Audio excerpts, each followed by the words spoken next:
Video vamos a ver una práctica que refuerza los conocimientos adquiridos en el video de transformación de las series temporales para que con este video y con la práctica pues ustedes puedan ya continuar con el video de cointegración. Entonces repito, sería un video que estaría entre el tema de transformación de series, ver este video y después ya el de cointegración y modelo de corrección de errores.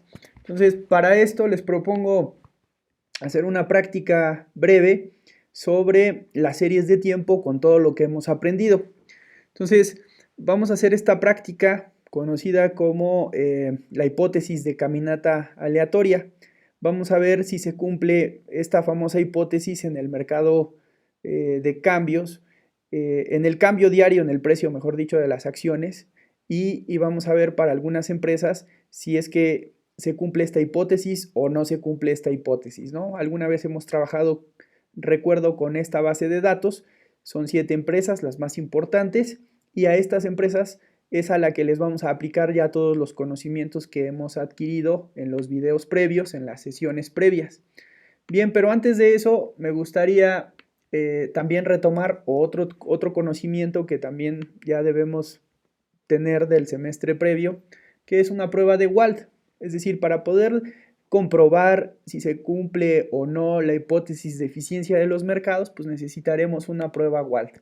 Entonces, nada más con el único objetivo de recordar, les voy a explicar cómo funciona la prueba de Wald. Entonces, aquí le voy a poner prueba Wald. Y mientras tanto, pues ustedes podrán ver que para la prueba Wald voy a necesitar instalar la librería CAR, ajustar una serie, igual si lo quieren replicar. El ejercicio, lo que estoy haciendo aquí de la instrucción 3 hasta la instrucción 8, es muy sencillo. Construí 3 variables de tipo aleatoria. Ustedes saben que esto lo hice en el video de la clase previa. Construíamos una variable aleatoria, un ruido blanco, 1, 2 y 3. ¿Por qué ruidos blancos? Pues porque ya son las series que son estacionarias. Esa es la razón. Y entonces, a continuación lo que hago es generar una variable en la base de datos que le llamo D, que sea construida de la siguiente manera. Es decir, Y estaría explicado por 3 más 10 veces perdón, no la diferencia, sino la base de datos que se encuentra denominada como D, y dentro existe X1. Este X1 ya es una serie estacionaria, repito, igual que esta X2 y que esta X3.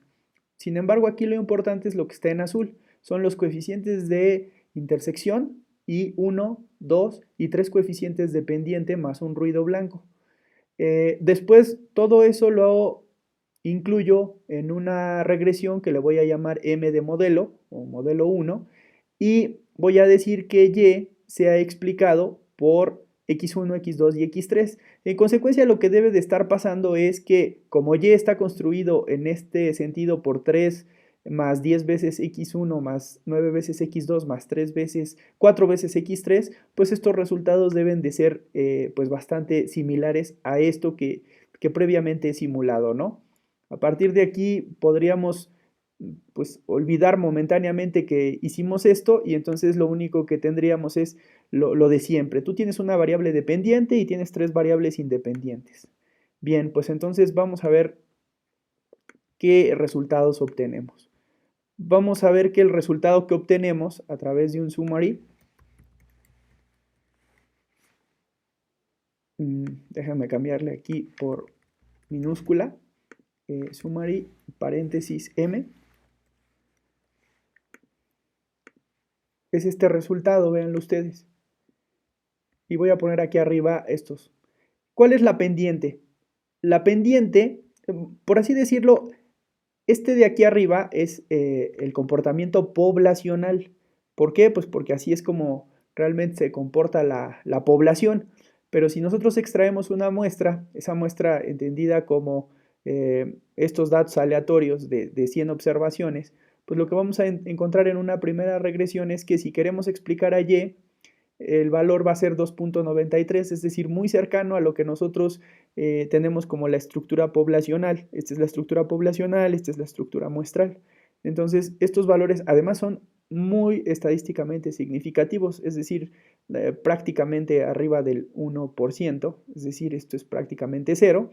Pero bueno, esto ya lo sabía así porque así lo programé, ¿no? Entonces, si yo pongo x1, x2 y x3, pues el resultado es algo muy cercano a 3, luego algo muy cercano a 10, luego algo muy cercano a 9 y luego algo muy cercano a 4.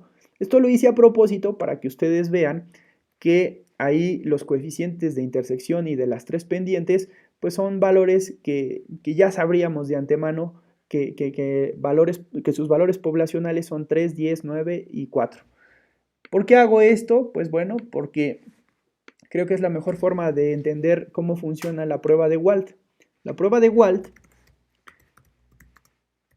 es una prueba que te permite hacer la pregunta de si algo toma un determinado valor, ¿no? Es decir, por ejemplo, esto te permite preguntar el valor de la pendiente 1, es decir, de x1, es 8 o podría ser es 9. Bueno, pues esto ya te podrá ir resolviendo, ¿no? O, por ejemplo, decir que en este caso el valor de la pendiente 1, 9.954 es 10 o puede ser considerado como 10. Esta es una pregunta muy importante, ¿no? Porque nosotros podemos tener que correr un modelo de regresión en el cual estemos buscando ciertos parámetros, por ejemplo, en tasas de interés o en tipos de cambio, llegar a un determinado nivel y entonces lo que obtenemos es algo como esto. Entonces, nosotros a través de la prueba de Wald le podemos preguntar a la máquina si 9.954 puede ser ya considerado como 10. En este caso, pues es evidente que sí, es decir, es un valor muy cercano a 10. Cosa contraria sería preguntar lo mismo, déjenme ponerlo por acá, les decía, cosa contraria sería preguntar si 3.954 es 10. Aquí obviamente la respuesta, creo, para todos, sería sí. Sí, 9.954 puede ser considerado 10. 3.954 es considerado, aquí vamos a ponerle es considerado como 10. Y aquí también es considerado como 10. Es evidente que acá el valor de la pendiente 3.954 es considerado como 10. La pregunta sería no, no, eso no se parece a 10. Entonces, eso es lo que quiero explicar en este sentido. Ahora, ¿cómo se resuelve o cómo se aplica la prueba de Wald? Pues a través de un comando que se llama linear hipótesis. Ustedes ya lo han trabajado, repito, en el pasado, es este linear hipótesis, paréntesis. Dentro de la hipótesis viene el modelo que ustedes hayan construido. Eso siempre va a ser así. Después de la hipótesis lineal debe de venir el modelo. Y enseguida del modelo vienen los coeficientes o los estimadores. Vamos a llamarle por su nombre adecuado. Cuando trabajamos con poblaciones, nosotros a eso le llamamos parámetros. Y cuando trabajamos con muestras, a eso le llamamos estimadores. Entonces, estos son los estimadores, ¿no? Este segundo acá, el tercero y el cuarto. Entonces, estos son los que nosotros tendríamos que poner. Claro, con el nombre que tenemos del lado izquierdo, este que es el intercepto, ustedes recordarán, como es una literal, se debe de poner entre comillas, y entonces ponemos comillas y ponemos paréntesis, intercept, y decimos si el intercepto, cerramos el paréntesis, decimos a qué debe de ser igual. El intercepto debe de ser igual que ¿qué? Que 3. Eso es lo que estaríamos preguntando, ¿no? En este caso, con el ejemplo anterior, pues era el segundo caso, ¿no? El de 9. Pero aquí lo que estaríamos preguntando es si nuestro valor 2.973 es 3. La máquina nos debe de responder lo siguiente. La máquina nos dice, para tu pregunta, si el intercepto es igual que 3, mi respuesta es que sí, con un 0.78% de confianza o de certeza de que así es, nivel de confianza del 0.78, es decir, es muy probable que, repito, el valor que obtuviste, 2.9730, sí sea 3, ¿no? Entonces así estaríamos comprobando que nuestra muestra se está comportando como la población. Para eso sirve la prueba de Wald. Ahora vamos con el ejemplo siguiente. ¿Qué tal que yo le pregunto si este 2.93 que he obtenido se parece a 9? Pues obviamente me va a decir, no, eso sí ya no podrá ser. En consecuencia, lo que yo estaré esperando es, a la pregunta de si el intercepto es igual que 9 a partir de que mi coeficiente es 2.97, pues la respuesta aquí debe de ser pues prácticamente de 0, ¿no? La probabilidad de que esto sea 9, de que este 2.9730 sea 9, pues debe ser prácticamente de 0, ¿no? Entonces, fíjense, si yo corro este ejemplo, pues pasa eso, ¿no? A la pregunta de si el intercepto es igual que 9, o sea, cuando hablamos del intercepto, el intercepto es este, menos 2.973. Es casi como si estuviéramos diciendo que menos 2.973 es igual que 9. Ah, pues la respuesta es no, no, eso tiene una probabilidad de 0 de ser igual que lo del lado izquierdo que lo del lado derecho. Entonces, así es como funciona la prueba de Wald, ¿no? Vamos a hacer ya los últimos casos para que salgamos de dudas y vean cómo se cumple. Por ejemplo, si el valor de 9. ¿Cuánto fue lo que obtuvimos acá? El valor de 9.95 es 10, 9.954 es 10. Ah, pues la respuesta debe ser sí, es muy probable, 69. Está por arriba del 1, 5 y 10% que rechazarían que no son iguales. Entonces aquí se dice sí, sí son iguales. ¿No? Lo mismo podríamos probar para el caso de la hipótesis lineal del modelo en el caso de la pendiente 2. Entonces aquí lo voy a poner. Déjame ponerle aquí espacio. Y entonces aquí está. Es el comando hipótesis lineal o linear hipótesis, paréntesis, el modelo y entonces entre comillas la variable. La variable como la hayamos definido, ¿no? Por ejemplo, en el modelo me refiero a este. Aquí en el modelo tenemos definidos el intercepto y así fue como lo tomé. Si se dan cuenta, el intercepto debe ser igual a algo. Igual que x1 debe ser igual a algo. Entonces, esta prueba de igual, repito, permite responder preguntas a través de la realización de hipótesis. Recuerden ustedes que las hipótesis sirven para eso, para responder preguntas. Entonces, vamos a hacer el último de los ejemplos, que sería si x3 es igual que 4, ¿no? Porque bueno, aquí está por encima, 4.02 es 4, bueno, pues también debe ser muy probable que así sea, ¿sí? Entonces, una vez entendiendo esto, pues ahora sí podemos pasar a todo lo que hemos aprendido en estos días para que vean pues ya una aplicación al mundo real, al mundo de las finanzas, para lo cual les pido que lean cuidadosamente esta pregunta y que se conteste lo que se pide. En el archivo KPM2 se muestran las empresas más importantes que participan en la Bolsa Mexicana de Valores. En la primera hoja del archivo se muestran participaciones porcentuales de cada una de las empresas en la bolsa.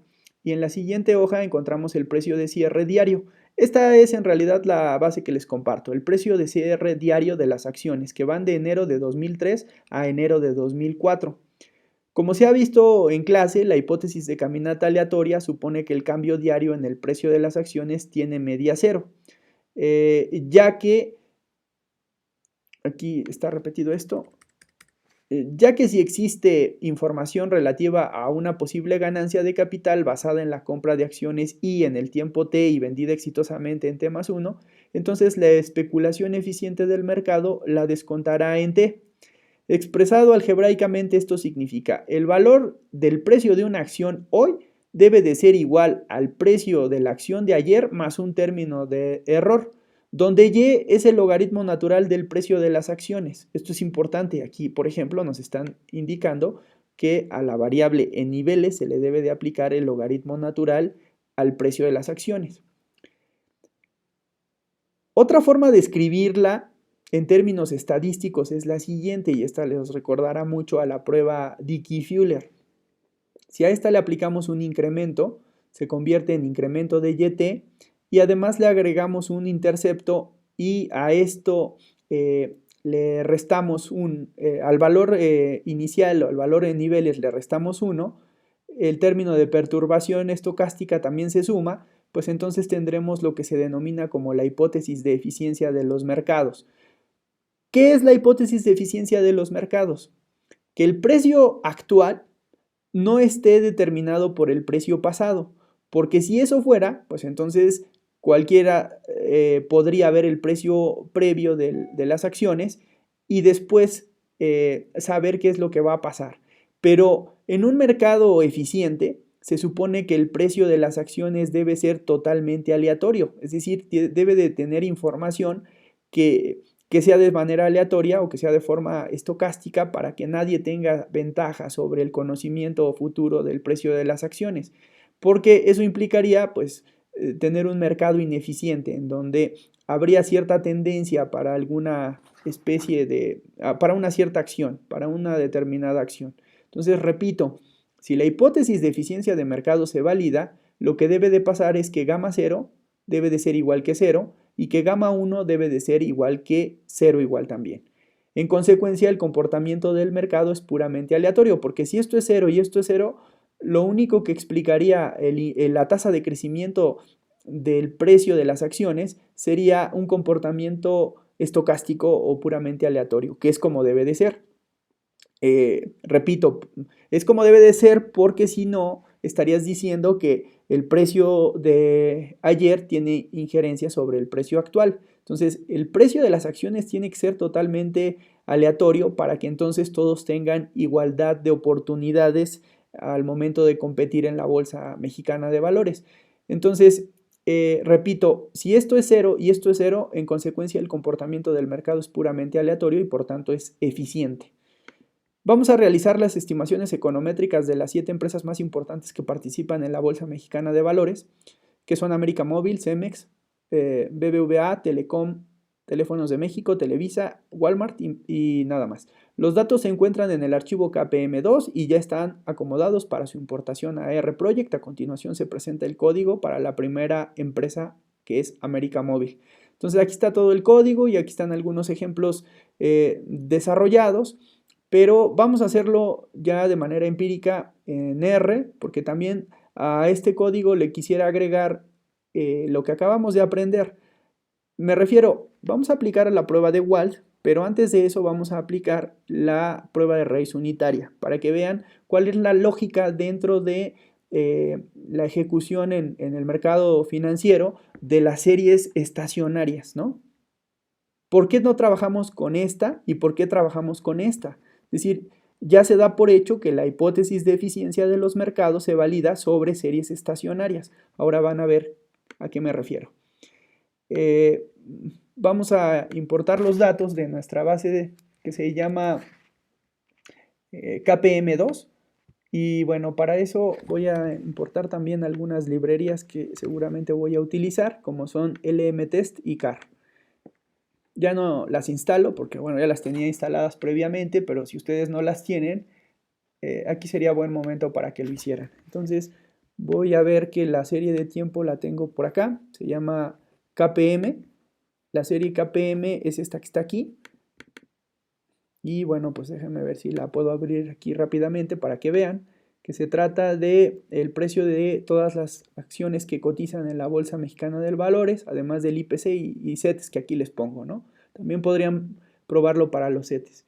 Entonces, aquí tenemos una buena cantidad, 252 precios de cotizaciones de cierre. Con eso es con lo que vamos a trabajar. Bien, entonces importo la base de datos como con el nombre de KPM. Y enseguida me voy a mi escritorio y busco la base de datos que ahí está. Ya los he importado. Enseguida tenemos que desunir los datos. Eso ya es una práctica que debemos tener bien clara, hacer siempre después de la importación de datos. y enseguida voy a transformarla como series de tiempo. Si se dieron cuenta, en mi base de datos pues no me pone un indicador de tiempo y también sé que en el documento sí estoy poniendo, sí les puse, ¿no? En la práctica sí les puse el periodo que es de enero de 2003 a enero de 2004. Pero para no complicarnos con esto, simplemente la vamos a transformar de la manera fácil, es decir, solamente le vamos a poner el comando ts para que los transforme en series de tiempo y listo, así está transformada nuestra base de datos, que en este caso es la tercera, amxl.mx. Entonces, bueno, aquí ya nada más, una vez que hemos importado, creo que podríamos ver el gráfico para que se den cuenta de lo que ya hemos o debemos conocer. Primero que nada es una prueba gráfica que nos diría. Si esta,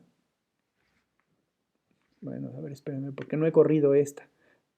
Esto pasó porque no transformé previamente, ¿no? Pero ahora sí. Déjame hacer un poquito más para acá para que no me vaya a decir lo de los márgenes muy grandes. Y ahí está. Esta es la gráfica del precio de las acciones, del precio de cierre de las acciones para la empresa América Móvil. Entonces, pues ustedes ven una clara tendencia positiva, hablando de hechos estilizados, de lo que ya hemos leído en algún libro, que nos dice que las series de tiempo tienen hechos estilizados o regularidades empíricas. Bien, pues entonces esta es una de ellas. Esto nos indicaría que América Móvil es una serie no estacionaria, pero luego nosotros podemos hacer una prueba, si no mal recuerdo, pues aquí tenemos la forma de aplicar el comando tsDisplay. Déjame ver si está aquí, tsDisplay, ajá. Pero, pero bueno, a ver, déjame ver si lo puedo encontrar por acá para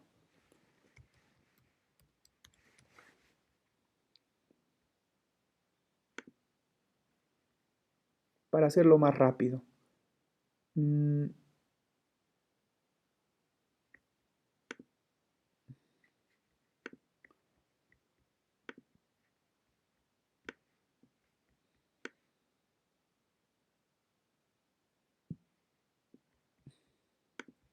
Si no mal recuerdo, lo debo de tener en los archivos previos que hemos resuelto, en las prácticas previas que hemos resuelto. eh, y pues bueno, nada más déjenme buscarlo por acá. Y ahora que lo encuentre, lo ponemos.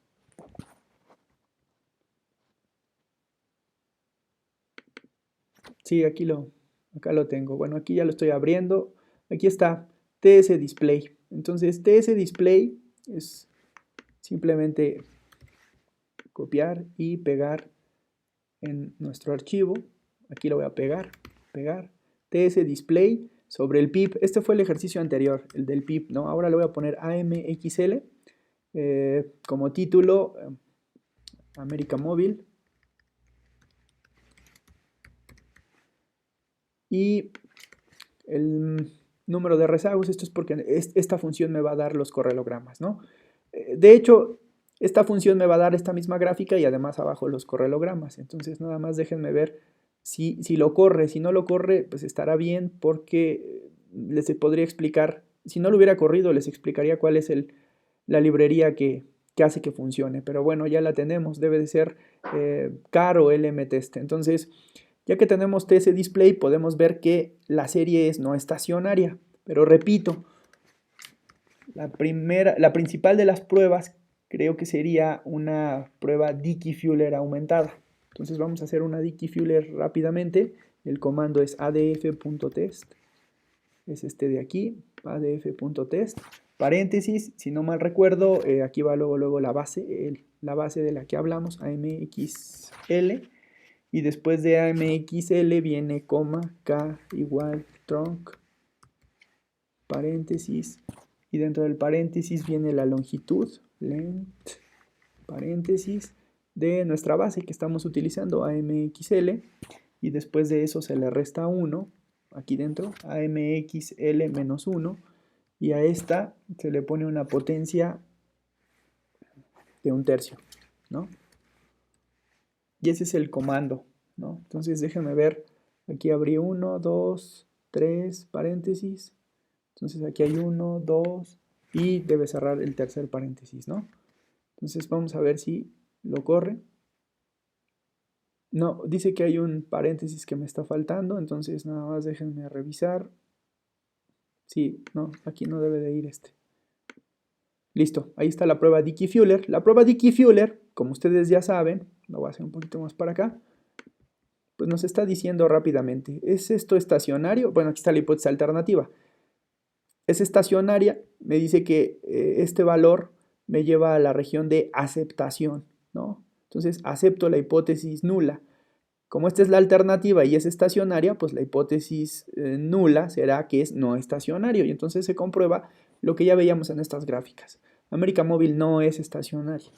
Entonces, ahí es donde ya puedo entender que la razón por la que me piden trabajar con diferencias logarítmicas, que es esto, diff, paréntesis log de AMXL, es para trabajar con series estacionarias.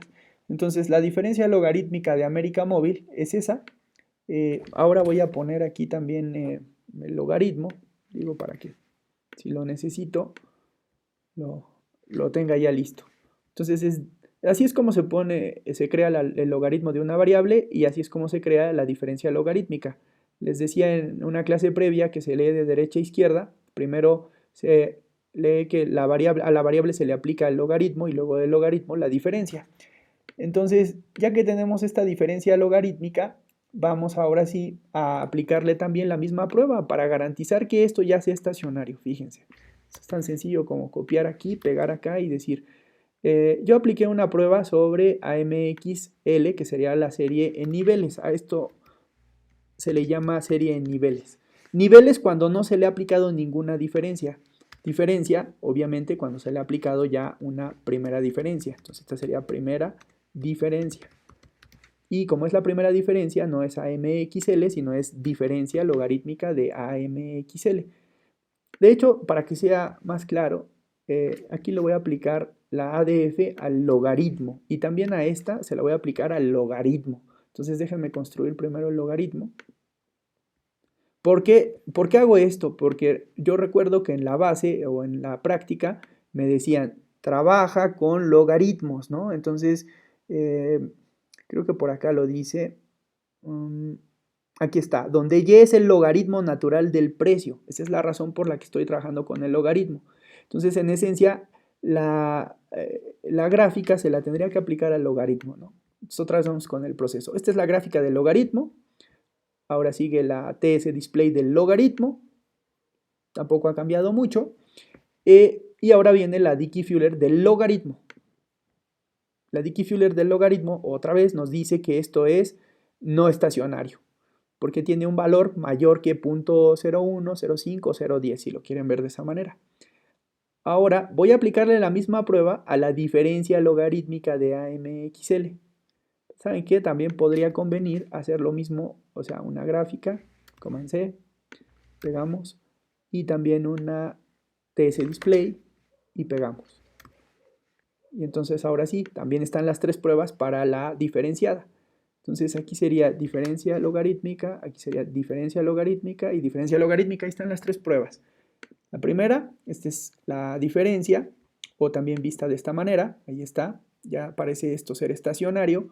Y para salir de dudas, corremos la prueba de ADF, diferencia logarítmica de AMXL, tomando la longitud de diferencia logarítmica de AMXL para que sea la misma longitud.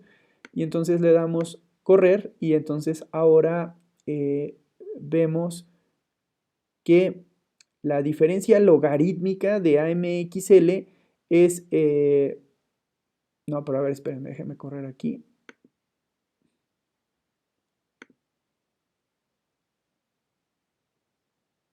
Ahí está. Esta es la diferencia logarítmica de AMXL. Y entonces la diferencia logarítmica de AMXL vamos a ponerle mejor aquí el plot, ya esto ya lo habíamos hecho, y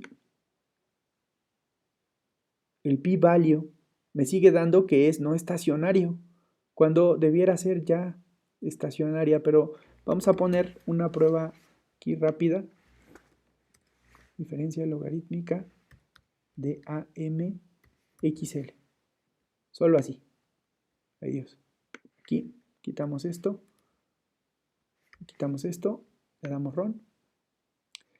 Ya, es que ¿saben qué? Aquí me está pasando algo raro. Bueno, pero esto es lo que necesito saber. Es que yo creo que aquí es AMXL.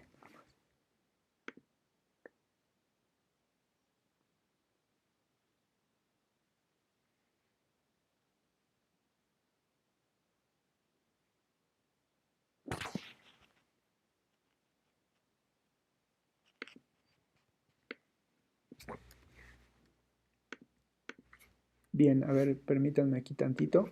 Porque miren, aquí me están dando dos valores. El primero es este de aquí es el correcto, ¿no? Es decir, la diferencia logarítmica, la Dickey-Fuller aumentada de la diferencia logarítmica debe de ser esta. Es decir, ya debe ser estacionaria por lo que se ve acá, ¿no?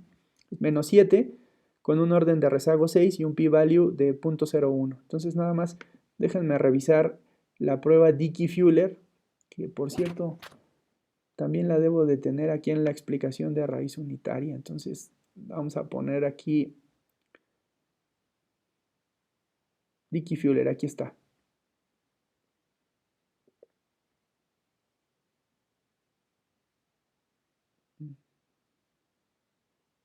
Aquí está. Vamos a copiarla y pegarla tal cual para que no haya falla. Y entonces ahora sí, ADF sería esta. Pegamos y claro, solo cambiamos esto. ¿Saben qué? Creo que sí hay alguna cuestión aquí con los paréntesis, pero bueno, aquí ya no debe de haber problema. Entonces, diferencia logarítmica de AMXL. Ahora sí. Esta debe de ser igual a esta, fíjense, menos 7. Entonces vamos a correr y me dice que, claro, pues la longitud también aquí se la tengo que cambiar, es diferencia logarítmica de AMXL, ¿no? Ahora sí, ahí está ya todo el comando, le doy run y ahora sí, ya, me da el valor correcto. Esto es lo que estaba pasando. Aquí una cuestión de algún paréntesis, creo que sí, estaba aquí faltándome un paréntesis, porque si no mal recuerdo, aquí solo tenía uno. Entonces, esto de truncar el rezago se le aplica a todo esto y entonces por no haberle puesto el paréntesis lo estaba entendiendo de manera errónea, pero bueno, ahora sí ya queda claro. La Dickey-Fuller aumentada, repito, es de menos 7, un valor lo suficientemente negativo para rechazar la hipótesis nula y en consecuencia no rechazar esta que es estacionariedad. Por lo tanto, la serie ya es estacionaria. Bien, entonces una vez que he explicado esto de que la serie ya es estacionaria, ahora sí nos regresamos a este punto para ver si esta diferencia logarítmica con respecto al pasado de y, por eso decía que íbamos a necesitar el logaritmo, aquí está el logaritmo y además rezagado, eso es lo que me falta todavía por hacer, vamos a hacerlo de una vez para que no quede pendiente y lo voy a hacer después del logaritmo, ¿no? Nosotros por acá llevábamos ya el logaritmo, aquí está el logaritmo, aquí lo voy a poner. El logaritmo de AMX, vamos a ponerle aquí rezagado, R, sería igual a el logaritmo de, el rezago del logaritmo de AMXL menos 1. Entonces ahí está construido ya el rezago. Y entonces, ahora sí corremos nuestra regresión, pero recuerden que antes de correr la regresión debemos de poner en una base denominada D el comando ts unión con todos las variables que vamos a utilizar. Aquí está, la diferencia logarítmica respecto a una constante, respecto al logaritmo rezagado, y por eso es que necesitamos todos esos elementos. Entonces vamos a ponerlo de esta manera. Aquí ya tenemos a D, y entonces escribimos ahora sí la regresión. Vamos a ponerle reg es igual a un modelo lineal donde vamos a poner la diferencia logarítmica de AMXL, virgulilla, no es cierto, este es así, y luego, ahora sí, el logaritmo de AMXL rezagado, que es el que acabo de construir por acá, ¿no? LAMXLR. Una coma y creo que eso es todo, ¿no? Bueno, vamos a ponerle también los datos. Los datos se encuentran en D. Aquí quito el puntito para que no se vaya a poner algún error y entonces corro. Y entonces dice, no sé si faltó correr aquí alguna de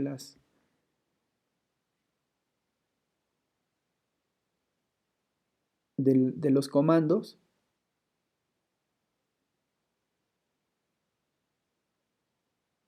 Ya, creo que sí es eso.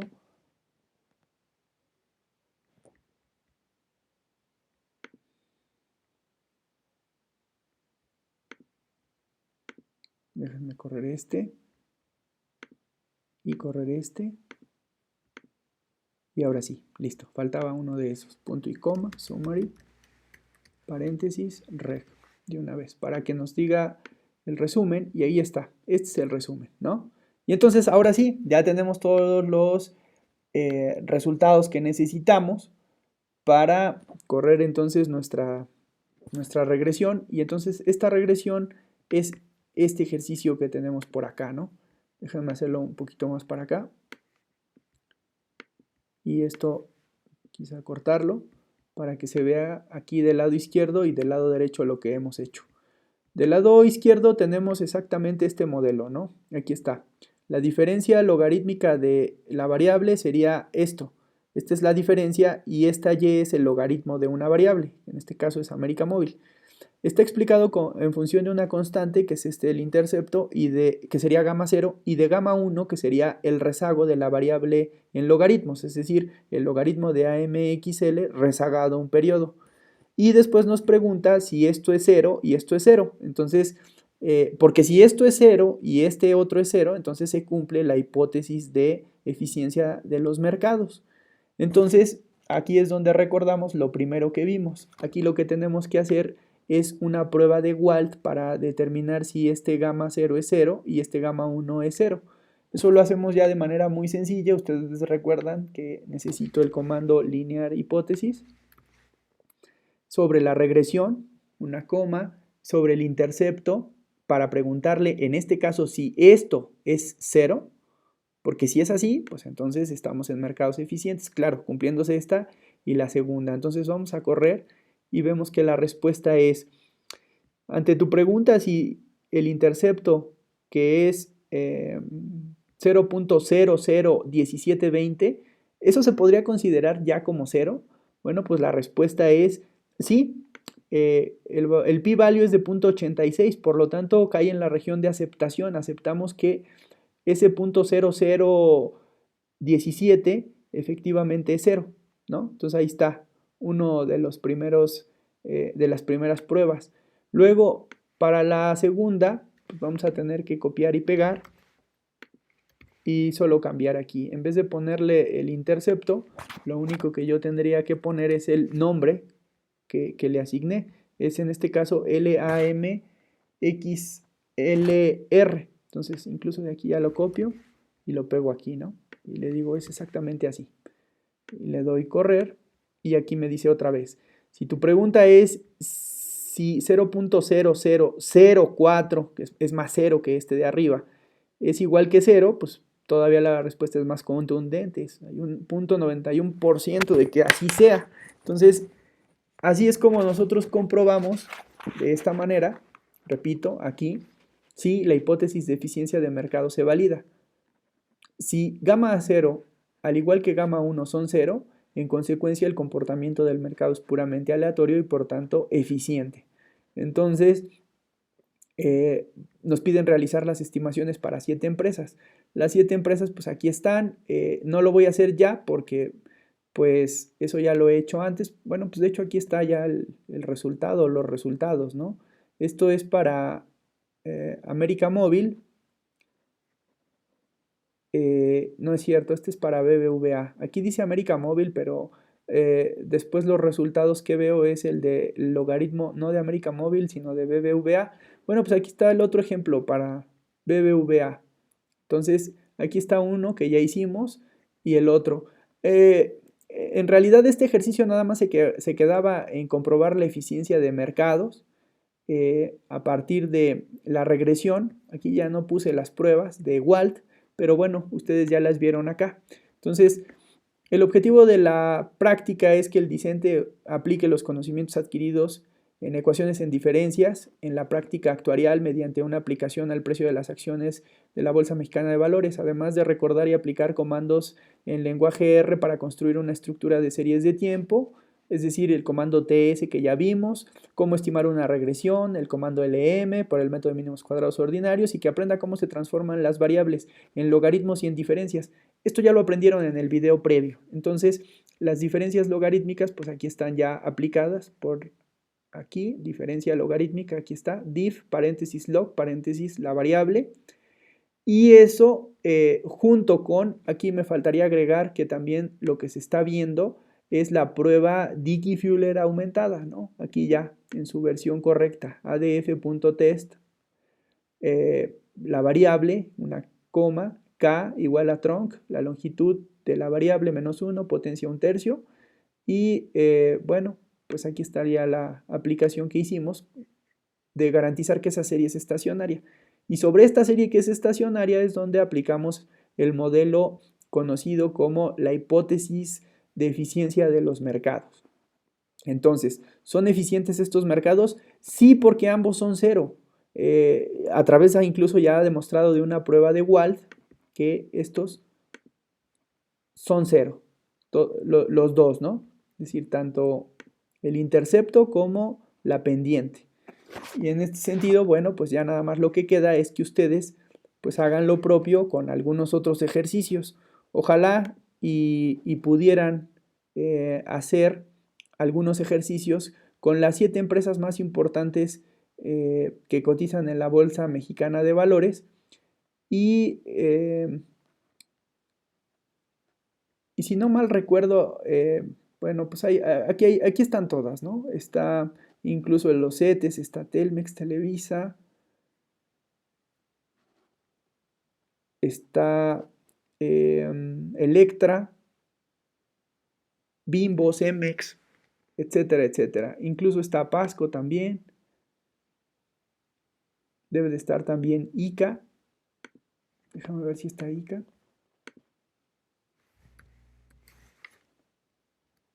Ahí está ICA, ICA de México. También está ICA.